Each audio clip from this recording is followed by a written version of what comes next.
Before September 2018, very few Kenyans knew who the governor of Migori was.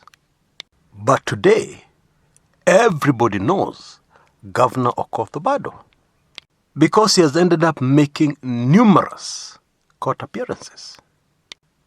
He has wriggled out of some, like the illegal possession of a firearm. Those charges were dropped. But the Sharon Otieno murder still hangs over his head, because that case is yet to be decided. But the latest is that the DPP's office, Director of Public Prosecution, has delivered yet another nasty surprise for the governor. And this one, this one is nasty. Imagine standing trial with the elderly mother. And that's not all.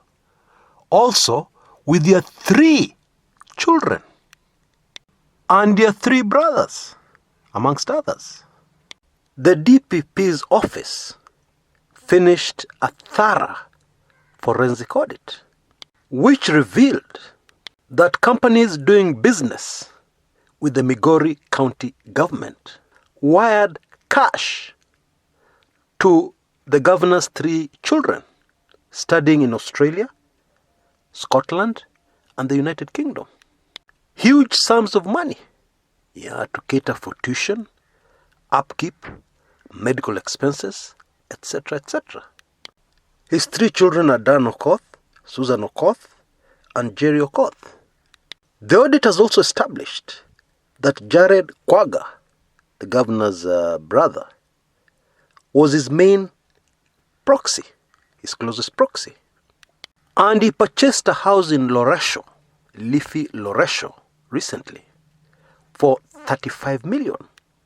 But it was Obado's daughter, Governor Obado's daughter, Evelyn, who was collecting the rent.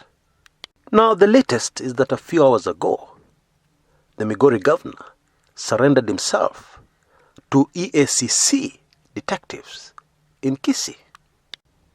That is after his warrant of arrest was issued by the DPP yesterday.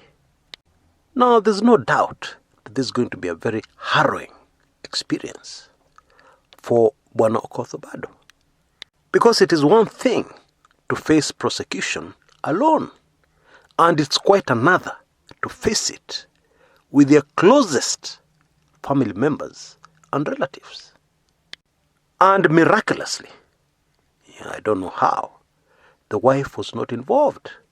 She's not amongst those named in the forensic audit. A forensic audit in a court of law is something very difficult to wriggle out of, because there's evidence people received money, and there's also evidence of the source of that money. And this kind of case is unprecedented in the history of Kenya.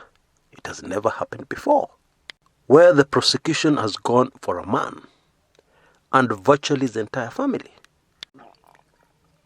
And of course, it will be super fascinating to see how this particular case proceeds.